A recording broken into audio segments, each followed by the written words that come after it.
Formula E car రేసులో ACB విచారణకు BRS working president KTR ఇవాళ హాజరు కానున్నారు. ఫార్ములా ఈ కార్ రేసులో ఎఫ్ఈఓ కంపెనీలకు 54 కోట్ల నగదు బదిలీ చేశారన్న ఆరోపణలపై కేటీఆర్ను విచారణకు రావాలని ఏసీబీ ఇటీవల నోటీసులు జారీ చేసింది. నేటి విచారణలో కేటీఆర్ స్టేట్మెంట్ను రికార్డు చేయనుంది ఏసీబీ. అయితే తన లాయర్తో కేటీఆర్ విచారణకు హాజరు కానున్నట్లు తెలుస్తుంది. కాగా జనవరి 9వ తేదీన మొదటిసారి స్టేట్మెంట్ రికార్డు చేసుకుంది ఏసీబీ. తాజాగా ఈరోజు మరోసారి KTR statement తీసుకోనుంది.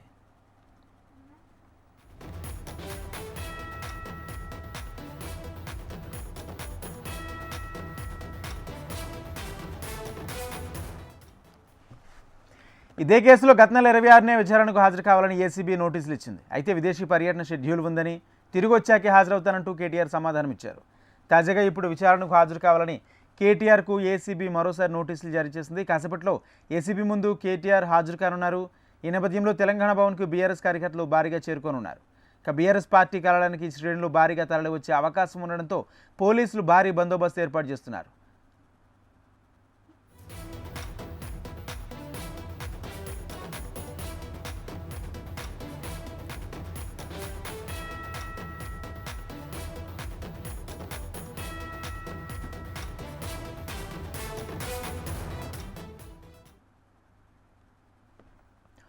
Formula E car రేసులో ఏసీబీ విచారణకు బీఆర్ఎస్ వర్కింగ్ ప్రెసిడెంట్ కేటీఆర్ ఇవాళ హాజరు కానున్నారు. ఫార్ములా ఈ కార్ రేసులో ఎఫ్ఈఓ కంపెనీలకు 54 కోట్ల నగదు బదిలీ చేశారన్న ఆరోపణలపై కేటీఆర్ను విచారణకు రావాలని ఏసీబీ ఇటీవల నోటీసులు జారీ చేసింది.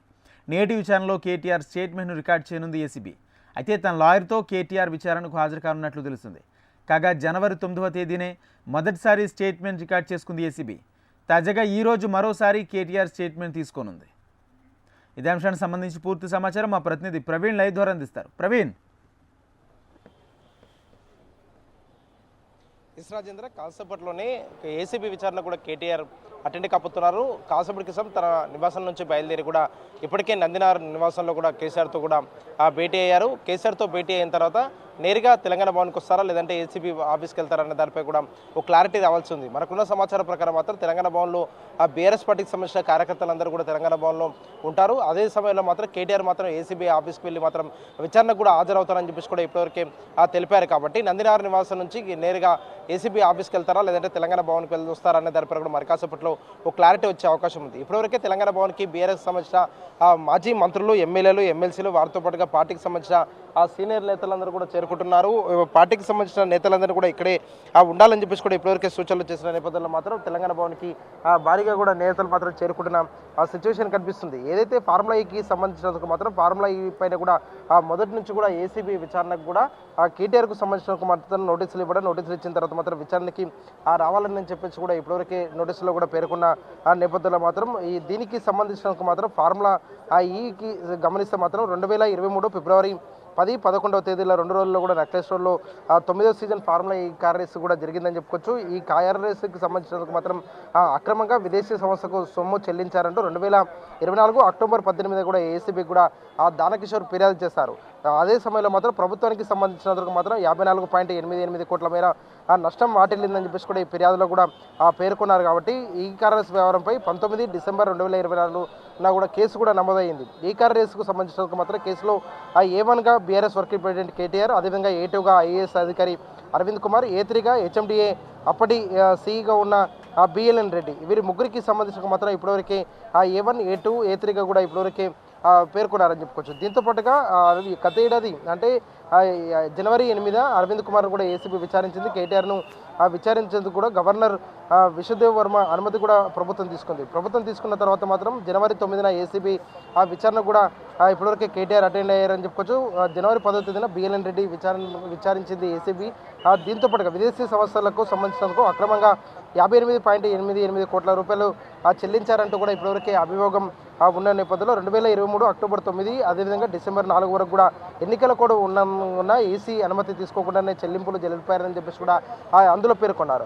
కేటీఆర్ ఆమోదంతోనే నిధులు వెల్లడైనట్లు కూడా ఆరోపణలు ఉన్న నేపథ్యంలో మాత్రం ఫిబ్రవరి 11న కూడా ఈవెంట్ కోసం మాత్రం ఎంఏయుడి తరపున 12 కోట్ల రూపాయలు కూడా ఖర్చు చేశారని చెప్పేసి కూడా హెచ్ఎండి ఇప్పటివరకు తెలుస్తుంది. ఫార్ములా ఈ రేస్లో సంబంధించిన మాత్రం ఈ రేస్ కోసం మాత్రం 3 ఏళ్లలో 600 కోట్లు చెల్లించేలా ఒప్పందం కూడా చేసుకున్నారని చెప్పేసి కూడా ఇప్పటివరకే పేర్కొన్నారు. దీంతో పాటుగా అవినీతి నిరోధక శాఖ చట్టం ప్రకారం మాత్రం 13(1)(a) అదేవిధంగా రెడ్ విత్ 13/2 అదేవిధంగా సెక్షన్ 499 రెడ్ విత్ 120B కేసులు కూడా నమోదు చేశారు. కాబట్టి అందులో భాగంగానే ఇవాళ కేటీఆర్ కూడా ఏసీబీ ముందు కూడా హాజరు కాబోతున్నారు. ప్రజెంట్ మనం తెలంగాణ భవన్ వద్ద చూడొచ్చు. తెలంగాణ భవన్ వద్ద ఒక పక్క భారీగా కూడా పోలీసులు మోహరించారు. అదేవిధంగా బీఆర్ఎస్ సమస్య కార్యకర్తలందరూ కూడా తెలంగాణ భవన్ కూడా చేరుకుంటున్న సిచ్యువేషన్ కనిపిస్తుంది. ఎటు చూసినా తెలంగాణ భవన్ చుట్టూ కూడా ఇప్పటివరకే పోలీసు వాహనాలతో పాటు అదేవిధంగా పోలీసులందరూ కూడా ఇప్పటివరకే ఇక్కడ చేరుకున్నారని చెప్పుకోవచ్చు. ఇవాళ ఉదయం కేటీఆర్ కూడా ఒక హాట్ కామెంట్ చేశారు.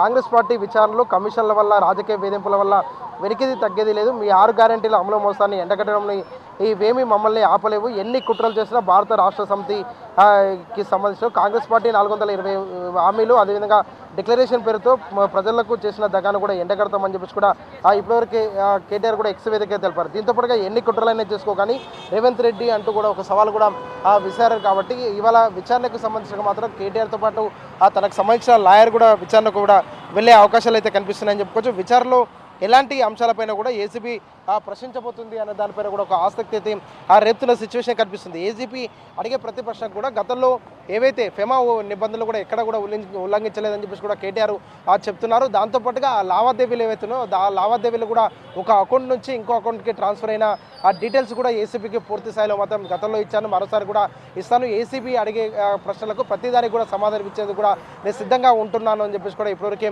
కేటీఆర్ చెప్తున్నారు. ఇదే సమయంలో మాత్రం కేటీఆర్ మాత్రం ఒక రాజకీయ కక్షతో మాత్రమే ఇప్పటివరకే నోటీసులు ఇచ్చారు అంటూ కూడా ఇప్పటివరకే చెప్తున్న నేపథ్యంలో మాత్రం దీనికి సంబంధించినంత వరకు మాత్రం ఇప్పటివరకే ఏసీబీకి ఈ పూర్తి స్థాయిలో మాత్రం విచారణకు సంబంధించిన మాత్రం విచారణలో ఏ విధంగా సహకరించబోతున్నారు విచారణ విషయంలో మాత్రం కేటీఆర్ని ఎలాంటి ప్రశ్నలు కూడా ఏసీబీ వేయబోతుంది అన్న దానిపైన కూడా ఒక ఆసక్తి అయితే రేపుతున్న సిచ్యువేషన్ అయితే కనిపిస్తుంది. తెలంగాణ భవన్ చుట్టూ కూడా ఎటు చూసినా కూడా భారీగా కూడా పోలీసులు మోహరించారని చెప్పుకోవచ్చు.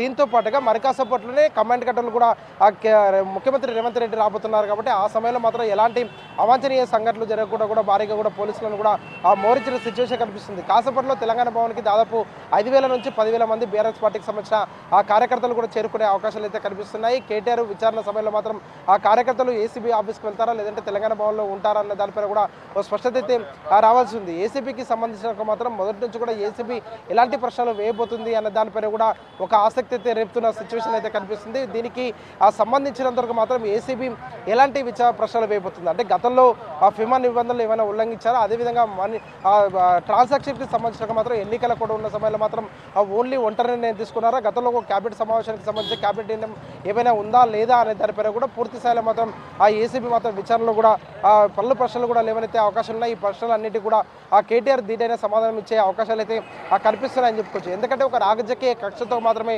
ఫార్ములా ఈకి సంబంధించిన మాత్రం కేసును కూడా ఇప్పటివరకు పెట్టారు. ఫార్ములా ఈకి సంబంధించిన దానిపైన కూడా మొదటి నుంచి ఒక రాజకీయ కక్షతో మాత్రమే కాంగ్రెస్ ప్రభుత్వం వివరిస్తుంది అంటూ కూడా బీఆర్ఎస్ ఇప్పటివరకు ఆరోపణలు కూడా చేస్తుంది. కాబట్టి ఇవాళ కేటీఆర్ విచారణ ఎంతసేపు ఉండబోతుంది అనే దానిపైన కూడా ఒక ఆసక్తి అయితే రేపుతుంది. Rajendra, thank you Praveen. Formula E car రేస్లో ఏసీబీ విచారణకు బీఆర్ఎస్ వర్కింగ్ ప్రెసిడెంట్ కేటీఆర్ ఇవాళ హాజరు కానున్నారు. ఫార్ములా ఈ కార్ రేస్లో ఎఫ్ఈఓ కంపెనీలకు 54 కోట్ల నగదు బదిలీ చేశారన్న ఆరోపణలపై కేటీఆర్ను విచారణకు రావాలని ఏసీబీ ఇటీవల నోటీసులు జారీ చేసింది. నేటి విచారణలో కేటీఆర్ స్టేట్మెంట్ను రికార్డ్ చేయనుంది ఏసీబీ. అయితే తన లాయర్తో కేటీఆర్ విచారణకు హాజరు కానున్నట్లు తెలుస్తుంది. కాగా జనవరి 9వ తేదీనే మొదటిసారి స్టేట్మెంట్ రికార్డ్ చేసుకుంది ఏసీబీ. తాజాగా ఈరోజు మరోసారి కేటీఆర్ స్టేట్మెంట్ తీసుకోనుంది.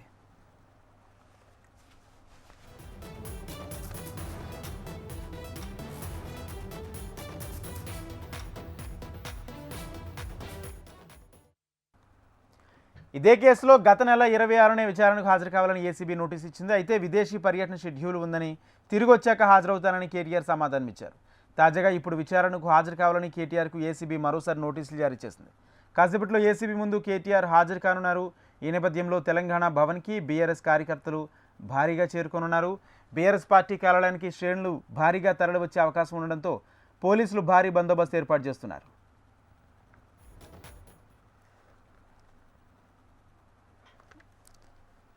రైట్, ఇక ఏసీబీ కార్యాలయం దగ్గర నుంచి పూర్తి సమాచారం మా ప్రతినిధి ఆర్కే అందిస్తారు. ఆర్కే చెప్పండి, అంటే మరికొద్దిసేపట్లో ఏసీబీ ఆఫీస్కు కేటీఆర్ చేరుకున్న నేపథ్యంలో అక్కడ సెక్యూరిటీ ఏ విధంగా ఉంది, పూర్తి అప్డేట్స్ ఏంటి? రాజేంద్ర, మరి కాసేపట్లో మాజీ మంత్రి కేటీఆర్ అలాగే ఈ ఫార్ములా కేసులో A1గా ఉన్న కేటీఆర్ మరి కాసేపట్లో విచారణకైతే రాబోతున్నారు. ఏసీబీ కార్యాలయం ముందు కూడా భారీగా పోలీస్ బందోబస్తు ఏర్పాటు చేయడం జరిగింది. గతంలో జనవరి 9వ తేదీన ఇక్కడికి వచ్చిన సమయంలో కొంత పెద్ద ఎత్తున ఏదైతే బీఆర్ సంబంధించిన కార్యకర్తలు ఇక్కడికి రావడం కొంత హంగామా సృష్టించడం, దీంతో పూర్తి స్థాయిలో పోలీసులు మొత్తం కూడా భద్రతను ఏర్పాటు చేయడం జరిగింది. ఏ ఒక్కరిని కూడా లోపలికైతే అనుమతించట్లేదు. కేసుకు సంబంధించిన మరి కాసేపటి విచారణ కూడా ప్రారంభమవుతుంది. ముందుగా కేటీఆర్ అయితే ఏదైతే బీఆర్ఎస్ భవన్ కి అయితే రాబోతున్నారు. బీఆర్ఎస్ భవన్ నుంచి ఆయన కాన్వాయ్తో పూర్తి స్థాయిలో ఇక్కడికైతే రాబోతున్నారు. ఇప్పటికే బీఆర్ఎస్ భవన్ వద్ద కూడా మాజీ ఎమ్మెల్యేలు ఎమ్మెల్సీలు కూడా ఇప్పటికే అక్కడికైతే చేరుకోవడం జరిగింది. కేటీఆర్ కూడా నందీనగర్ లోని కేసీఆర్ వద్దకు వెళ్ళి అక్కడి నుంచి కూడా నేరుగా బీఆర్ఎస్ భవన్కి వచ్చి అక్కడి నుంచి ఏసీబీ కార్యాలయానికి అయితే రాబోతున్నారు. ఇక కేసుకు సంబంధించి మనం ప్రధాన కార్యాలయం ముందు చూసుకుంటే పోలీసు మొత్తాన్ని కూడా ఏర్పాటైతే చేయడం జరిగింది. కేసుకు సంబంధించిన పూర్వాపరాలు చూసుకున్నా కూడా మొత్తం 55 కోట్లకు సంబంధించిన వ్యవహారం ఏదైతుందో దీనికి సంబంధించిన వ్యవహారంలోనే పూర్తి స్థాయిలో ఈ విచారణ అయితే కొనసాగబోతోంది.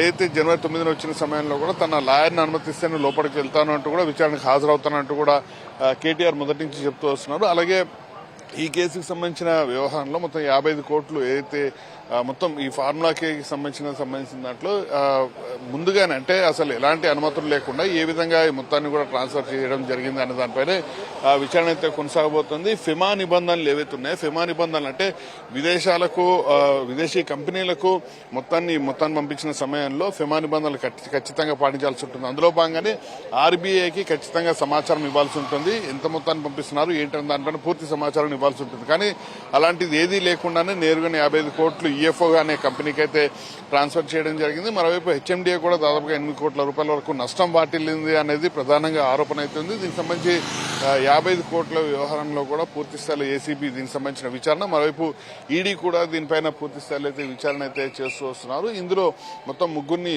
నిందితులుగా అయితే చర్చించినది. A1గా కేటీఆర్, A2గా సీనియర్ ఐఏఎస్ అధికారి అరవింద్ కుమార్ ఉన్నారు. అలాగే A3గా హెచ్ఎండిఏకి సంబంధించిన చీఫ్ ఇంజనీర్ బిఎన్ రెడ్డి కూడా A3గా అయితే ఆయన అయితే చేర్చడం జరిగింది. ఇప్పటికే మొత్తం అందరూ కూడా కేటీఆర్ మినహా మిగతా అందరికి సంబంధించిన విచారణ పూర్తి స్థాయిలో కంప్లీట్ అవడం జరిగింది. ఈఎఫ్ఓకి సంబంధించిన సీఈఓ ఎవరైతే ఉన్నారో ఆయనది కంప్లీట్ అయింది. అలాగే నెక్స్ట్ జెన్ అనే కంపెనీకి సంబంధించిన సీఈఓ, అలాగే దానికి సంబంధించిన అనుబంధ సంస్థ గ్రీన్ కో, ఈ సంస్థలకు సంబంధించిన సీఈఓలందరినీ కూడా పూర్తి స్థాయిలో విచారణ కంప్లీట్ చేయడం జరిగింది. అసలు మొత్తం నిధులు ఎంతవరకు రావడం జరిగింది, ఆ నిధులు ఎవరు పంపించడం జరిగింది, వీటికి సంబంధించిన విచారణ మొత్తాన్ని కూడా పూర్తి చేయడం జరిగింది. ఇక ప్రధానంగా కేటీఆర్ సంబంధించిన విచారణ అయితే ప్రస్తుతం కొనసాగాల్సి ఉంటుంది. ఎందుకంటే కేటీఆర్ చాలా కీలకం కాబట్టి అసలు ఈ నిధుల మొత్తాన్ని ట్రాన్స్ఫర్ చేయడంలో ఆయనే చాలా కీలకంగా వివరించారు. అలాగే ఇప్పటికే కేటీఆర్ పలు సందర్భాల్లో కూడా చెప్పడం జరిగింది, ఎలాంటి అవినీతి జరగలేదు, ఏం జరగలేదు, హైదరాబాద్ అభివృద్ధి కోసం మాత్రమే మొత్తం ఈ ఫార్ములా రేస్ నిర్వహించడం జరిగిందనే దానిపైనే ఈ అమౌంట్ పంపించామంటూ కూడా చెప్పడం జరిగింది. వాస్తవానికి స్పాన్సర్స్ రావాల్సిన అవసరం ఉంది. స్పాన్సర్స్ రాకపోవడంతో ఈ మొత్తాన్ని కూడా అంటే 55 కోట్ల రూపాయల మొత్తాన్ని కూడా అటు ట్రాన్స్ఫర్ చేయాల్సి వచ్చింది అనేది ఇటు ప్రభుత్వం మొదటి నుంచి కూడా బీఆర్ఎస్ చెబుతూ వస్తుంది. దీనికి సంబంధించి కూడా ఈ 55 కోట్ల వ్యవహారంలో ఈ రోజు జరిగే విచారణ చాలా కీలకమని చెప్పాల్సి ఉంటుంది. మొత్తం కూడా ఇప్పటి వరకు కూడా ఏవైతే విచారణ చేశారో వాటికి సంబంధించిన సీఈఓలు అలాగే అధికారులు ఏవైతే స్టేట్మెంట్ రికార్డ్ చేసుకోవడం జరిగిందో ఆ స్టేట్మెంట్ ని కేటీఆర్ ముందు పెట్టి పూర్తి స్థాయిలో విచారణ చేయబోతున్నారు. 55 కోట్లకు సంబంధించిన వ్యవహారంలోనే ఇటు ఫెమా నిబంధనలు పాటించారా, ఆర్బీఐకి పూర్తి సమాచారం ఇవ్వడం జరిగిందా, అసలు ఈ 55 కోట్లు ట్రాన్స్ఫర్ చేస్తున్న సమయంలో ఎలాంటి నిబంధనలు పాటించారన్న దానిపైన పూర్తి స్థాయిలో విచారణ అయితే చేస్తారు. మరోవైపు ఇటు అరవింద్ కుమార్ అలాగే బిఎల్ఎన్ రెడ్డి ఎవరైతే హెచ్ఎండిఏలో అప్పుడు చీఫ్ ఇంజనీర్ గా పనిచేసి రిటైర్డ్ అయిన బిఎల్ఎన్ రెడ్డి కూడా చాలా కీలకమైన స్టేట్మెంట్లు వాళ్ళ దగ్గర నుంచి అయితే రికార్డ్ చేయడం జరిగింది. కాబట్టి వాళ్ళ స్టేట్మెంట్లన్నీ కూడా కేటీఆర్ ముందు పెట్టి ఈ ప్రశ్నలన్నీ కూడా అడిగే అవకాశం ఉంటుంది. దాదాపుగా 4 నుంచి 5 గంటల పాటు కూడా విచారణ కొనసాగే అవకాశం అయితే ఉంటుంది. రాజేంద్ర, అయితే మరోపక్క ఇటు కేటీఆర్ విచారణ నేపథ్యంలో బీఆర్ఎస్ శ్రేణులు కూడా అక్కడికి చేరుకునే అవకాశం ఉన్నట్టు కూడా తెలుస్తుంది. దానికి సంబంధించి పోలీసులు ఏమంటున్నారు, అక్కడ సిచ్యువేషన్ ఏంటి?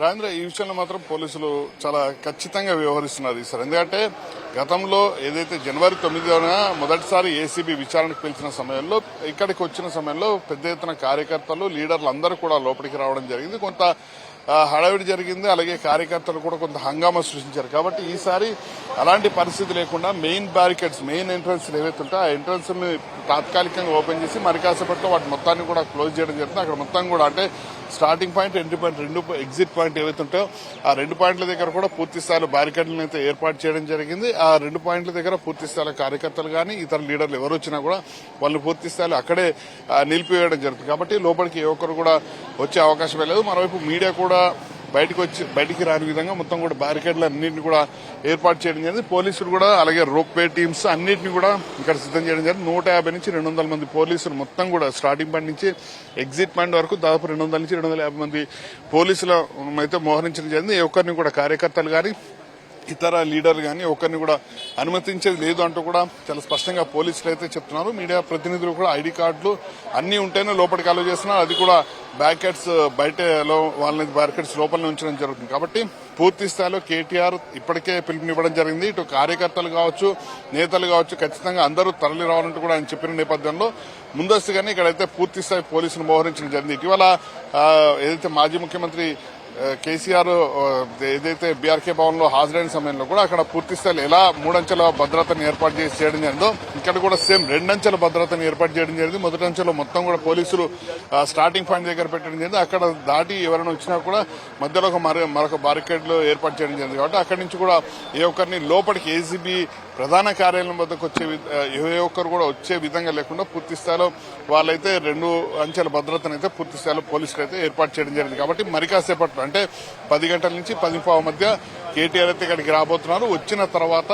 విచారణ అయితే ప్రారంభం కాబోతుంది. రాజేంద్ర, అలాగే మరోపక్క దీనికి సంబంధించి ఎక్కడ అవినీతి జరగలేదని పలుసార్లు కేటీఆర్ చెప్పిన సందర్భంలో ఈరోజు తన లాయర్తో విచారణకు హాజరు కానున్న నేపథ్యంలో ఏసీబీ కూడా స్టేట్మెంట్ రికార్డ్ చేస్తుందని చెప్తుంది. అయితే ఏసీబీ అధికారులు ఎంతసేపు విచారించే ఛాన్స్ కనిపిస్తుంది? రాజేంద్ర, అయితే దీనికి సంబంధించి ఇటీవల అంటే మొదటిసారి ఆయన జనవరి 9న ఏసీబీ అయితే విచారణకు పిలవడం జరిగింది. ఆ వచ్చిన సమయంలో కూడా ఖచ్చితంగా తన లాయర్ని అనుమతిస్తేనే తాను విచారణకు హాజరవుతానంటూ కూడా చెప్పడం జరిగింది. అయితే అప్పుడు ఏసీబీ అధికారులు విచారణకు లాయర్ని అనుమతించేది లేదు అంటూ కూడా చెప్పడం జరిగింది. ఆ తర్వాత కేటీఆర్ వెనకకే వెళ్లిపోవడం జరిగింది. ఆ తర్వాత మరి కొద్దిసేపటి తర్వాత ఇక్కడికి రావడం జరిగింది. లాయర్ని కూడా ఆయన తీసుకొచ్చారు. లాయర్ని వేరొక రూమ్ లో అంటే ఈయనకి విజిబుల్ గా కనిపించే విధంగా మాత్రమే లాయర్ని పెట్టడం జరిగింది. సో ఈసారి కూడా ఖచ్చితంగా ఆయన తన లాయర్తోనే వస్తా అని చెప్పడం జరిగింది. లాయర్ని కూడా వెంట తెచ్చుకోవచ్చు. కాకపోతే విజిబుల్ గా అంటే కేటీఆర్ విచారణ కొనసాగుతున్న